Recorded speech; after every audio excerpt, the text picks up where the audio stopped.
It's the end. The Kremlin is trapped. The spirit of Anchorage, which Putin boasted about so much, has simply vanished. The dictator's trump card crumbled before our eyes. The United States has flipped the entire geopolitical game and shown whose side it's on. Washington has effectively ruined the Kremlin's main plan. They expected one thing, but got something completely different. Moscow is in a panic. Putin was forced to make an unexpected confession.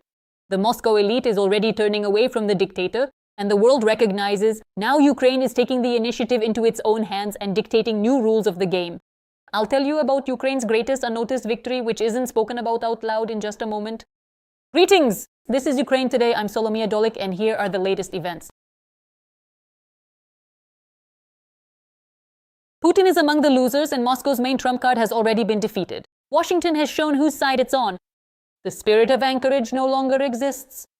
The British publication The Telegraph quotes journalist Bill Browder, who states Donald Trump supposedly never intended to help Ukraine win, but his political steps are only bringing the end of the war closer. During the presidential campaign, Donald Trump repeatedly promised that he would end the war in Ukraine in 24 hours. Of course, he didn't do that. Over 1,580 days of this war have already passed, and it's still raging. But here's the irony. Trump's own actions, none of which were aimed at helping Ukraine, may have brought the end of this war closer than anything before. And here begins the loudest part. According to the author, even during the Joe Biden administration, Ukraine received military support, but with a strict condition to prevent escalation, meaning not to strike Russian territory.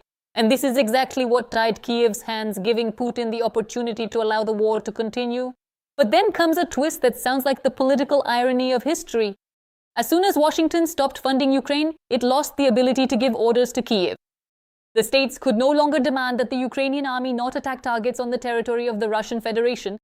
This is exactly what changed the course of the war, the journalist believes. Next is the sharpest part. Strikes began on Russian oil refining infrastructure, export facilities, military logistics routes, and even supply chains to occupied Crimea. And then a result that is shocking. The country that called itself an oil superpower began to experience a fuel shortage within. The journalist also recalled the scandalous meeting between Trump and Volodymyr Zelensky in the Oval Office of the White House. At that time, the head of the United States in particular insisted that the Ukrainian leader had no trump cards. It was demoralizing for Ukraine and for everyone who wants Russia to lose, but it opened the door.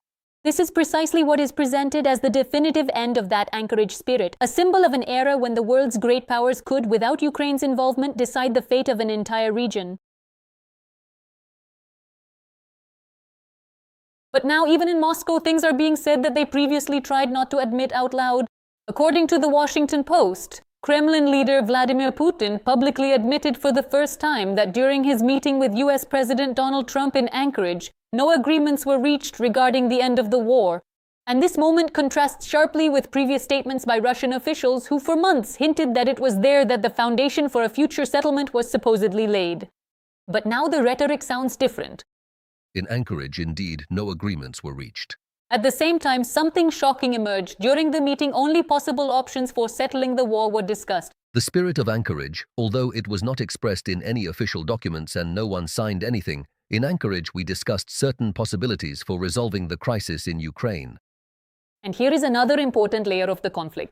The RF Foreign Minister Sergei Lavrov accuses the US of allegedly failing to fulfill the summit agreements and calls it a political game by Washington. But US Secretary of State Marco Rubio responds harshly and directly.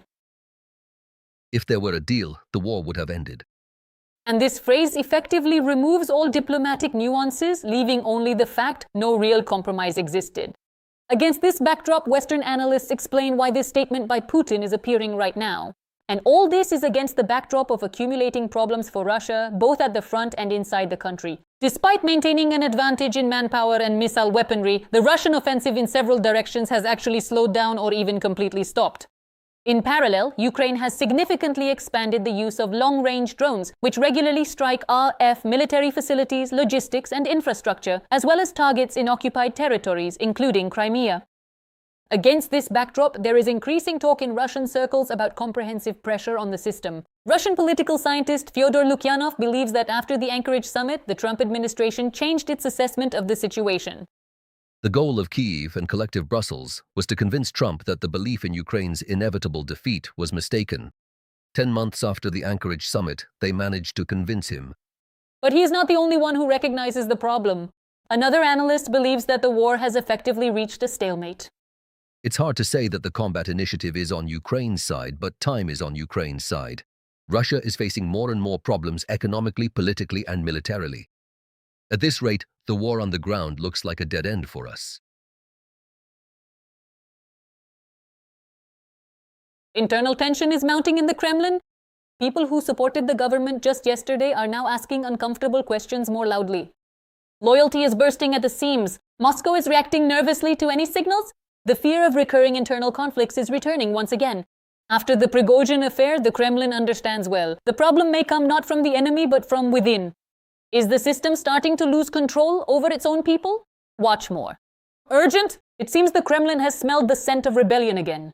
While Putin tries to convince Russians that the situation is under full control, voices of discontent are increasingly heard within Russia from the very circles that were considered the regime's most reliable support just yesterday.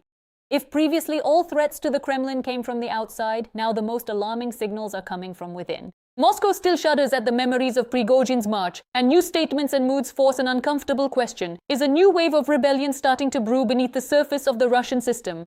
And most importantly, does Putin fear his own people today much more than external enemies? All the explosive details are in the report. What the Kremlin feared after Prigozhin is surfacing once again. A Russian occupier recorded an address to Putin and threatened a scenario that Moscow would prefer to erase from its memory forever. The army will turn its weapons against the Kremlin. According to the occupier, hundreds of thousands of Russian soldiers are allegedly held in so-called zindans, pits, and improvised prisons, where they are thrown for refusing to follow suicidal orders or for conflicts with the command. He claims that soldiers are punished, beaten, forced to give up money, and the most unwanted are simply zeroed out. And here, a particularly uncomfortable question for the Kremlin arises. If all this is just the invention of one person, then why was the address viewed by millions of Russians in just a few days? And if at least part of what was said is true, then we are talking about a much more serious problem, the accumulation of discontent within the army itself. Something else is also telling it. Until very recently, Russian propaganda convinced society that the army and the government were a single monolith. But the longer the war lasts, the more often stories of conflicts between soldiers and command, of punishment, corruption, and mutual distrust break out. And although it is still too early to talk about any real mutiny, the very appearance of such statements looks very symptomatic. After all, the biggest problems for any government begin not when it is criticized by opponents. The most dangerous moment comes when uncomfortable questions start being asked by their own people, those who were called the main pillar of the state just yesterday. It seems that the ghost of June 2023 still haunts the Kremlin offices. And every time words about weapons aimed at Moscow are heard from the Russian military environment, the Kremlin involuntarily remembers how quickly confidence in full control can turn into a panicked search for answers. And here we should recall the words of Volodymyr Zelensky. The Ukrainian president recently stated directly that Vladimir Putin fears more than just defeat in the war. What he fears most is his own army. According to Zelensky, that's why the Kremlin clings so desperately to continuing the war. Because the return of hundreds of thousands of troops home without a victory could create problems for the Russian authorities that they fear far more than sanctions or international isolation. And if you look at recent events, these words no longer seem like a simple political statement. First, there was Prigozhin's march on Moscow, which showed how unexpectedly the usual control schemes can crumble. Now, new appeals from the military are appearing, openly speaking of discontent within the army and even mentioning the possibility of turning their weapons toward the Kremlin. And here, a particularly unpleasant dilemma arises for the Russian authorities. The longer the war lasts, the more people pass through the front, gain their own experience, and stop looking at reality through the television. And along with this, the number of those who start asking uncomfortable questions to the command and the country's leadership is growing. Zelensky is convinced that Putin understands this threat perfectly. That's why, according to him, the Russian president fears ending the war without a declared victory, because then he'll have to explain to society what those enormous losses were suffered for, and to hundreds of thousands of soldiers why all the sacrifices didn't bring the promised result. And while Russian propaganda continues to talk about full control over the situation, more and more signals suggest otherwise. The most dangerous challenges for the Kremlin may come not from abroad, but from within the system itself, from people who for years were called the main pillar of the Russian state. And while the Russian military openly threatens the Kremlin, other war supporters are starting to sound the alarm over a completely different problem. It seems that more and more people inside Russia itself are starting to worry not about victories at the front, but about what's happening in stores, at gas stations, and in their wallets. Particularly telling was the appeal of the famous Zed blogger Yevgeny Golman, a man who is certainly hard to suspect of sympathy for Ukraine or criticism of the war. But this time, even he didn't hold back his emotions. Tell the president, tell the minister of defense. In his video, the propagandist effectively called on Russians to prepare for hard times. He advised buying up long-term storage products, stocking up on salt and canned goods, and even mentioned fuel problems in the regions. It sounded as if it wasn't a war supporter speaking to citizens, but a person preparing for serious economic turbulence. Until recently, it was such bloggers who convinced Russians that the economy had withstood sanctions, industry was working at full capacity, and the country was successfully overcoming all difficulties. Now, those same people are suddenly advising to set aside buckwheat, matches, and canned meat. And this looks like a very alarming symptom. Rats, office rats, how are you all doing? And What's more, in his emotional speech, Golman effectively accused the Russian elite of living in a separate reality. Supposedly, while ordinary people are advised to endure and donate money for the war, officials continue to feel quite comfortable and have no intention of giving up their usual way of life. The Kremlin's biggest problem right now isn't Ukrainian drones or even the sanctions. The biggest problem is that more and more supporters of the system itself are starting to ask questions that the authorities have no easy answers for. And when even the most ardent war supporters advise stocking up on buckwheat and preparing for a hard autumn, it looks like a signal far more serious than any official reports on stability. Moscow is in a panic. The capital of the Russian Federation is urgently being turned into a fortress. The sky is literally being hung with air defense systems as if the threat is already breathing down the Kremlin's neck. What for years was called an untouchable rear suddenly becomes a zone of heightened anxiety. Defenses are being reinforced in an accelerated mode, and official statements only add fuel to the fire. Why is Moscow preparing for scenarios that were just yesterday being denied? Watch more about all of this in the following report. The war that the Kremlin planned to wage somewhere far from its own borders is increasingly knocking right at the door of the Russian capital. After a series of strikes on the Moscow oil refinery, the Russian military deployed literal forests of air defense systems around the facility. Panzers appeared one after another on the highest points near the plant as if it were not a rear facility in the center of the country but a frontline zone. It is particularly telling that to protect the Moscow refinery, the Russians had to urgently redeploy anti-aircraft systems from other directions. And here's the most interesting part, because every new panzer placed to guard the capital's oil reservoirs automatically stops covering some other military facility, warehouse, airfield, or industrial enterprise. It turns out to be a classic Russian dilemma. If you close the holes around Moscow, they become even larger somewhere else. So, what does this mean? First, as we can see, air defense isn't helping Moscow. And second, other strategic facilities, including refineries and ports, will be left bare without protection or cover. Overall, the picture for the Kremlin is looking increasingly alarming. What was recently presented as a symbol of absolute security and control is gradually turning into a fortress under siege. The Russian authorities continue to talk about successfully repelled attacks, but at the same time, air defense systems are already being set up in several layers around strategic facilities. And when the capital of the world's largest country starts feverishly covering its own oil refinery, it shows not confidence in its strength, but a growing fear that the next strike could be even more painful. While new air defense batteries are feverishly being set up near strategic facilities, officials are increasingly choosing another tactic for protecting the population, simply not informing the public about the danger.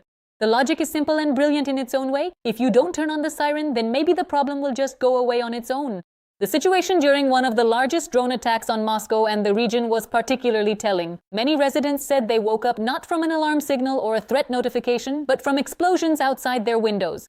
The sirens were silent. There were no SMS warnings, even though the authorities had previously spent hundreds of millions of rubles on the alert system. One gets the impression that the main purpose of this system is not to warn of danger, but to look good when reporting its existence in budget documents. There was no air raid siren in Moscow, and no SMS warnings about the attack were sent, residents of the capital's south reported. They woke up to explosions and sirens. Just in case, they took the children to the bathroom, away from the windows. They're scared, they were crying, says a Muscovite living about 3 kilometers from the attacked oil refinery. Meanwhile, in 2023 and 2024, the city authorities spent 171 million rubles on an emergency public warning system. During previous raids, it wasn't turned on either. Even more interesting are the explanations from Russian officials. In different regions, the refusal to sound alarms is justified in different ways. In some places, they fear panic. In others, they talk about the population getting used to it. And in some, they've decided that drones are not a serious enough reason for civil defense. It's a paradoxical situation. Drones regularly attack targets in the Russian rear, but the authorities try to convince citizens there's nothing to worry about. The situation in the Moscow region itself looks most symbolic. There, local authorities are in no hurry to reveal the addresses of shelters and bomb shelters, citing a desire not to create panic. In effect, Russians are being offered a rather unusual security model. Don't report the threat, don't talk about shelters, and if something happens, deal with it after the explosions. And the longer the war lasts, the more this whole system begins to resemble not civil protection, but an attempt at any cost to hide from the population the scale of the problems that are getting closer and closer to Russia itself. Essentially, all these explanations boil down to one common denominator. The scale of strikes on Russian territory is already so large that the silence of the sirens has ceased to be a matter of logistics. Now it's a matter of political survival for the regime, which for years built an image of a war that supposedly doesn't affect the average Russian. Meanwhile, the good old fuel crisis in Russia isn't going to back down either. While the Kremlin continues to talk about economic resilience and successive victories over sanctions, the reality increasingly resembles an emergency survival mode. After strikes on oil refineries, logistics problems, and rising prices, fuel shortages are starting to reach even where it was recently considered a guaranteed resource. The situation in Russian light aviation has become particularly telling. Due to rising prices and shortages of aviation gasoline, some operators have already begun experimenting with refueling planes with regular car fuel. It sounds as if a country dreaming of new supersonic missiles and space breakthroughs suddenly decided to check if it's possible to fly on what's left after refueling the family sedan. Moreover, Russian market participants themselves openly warn about the risks.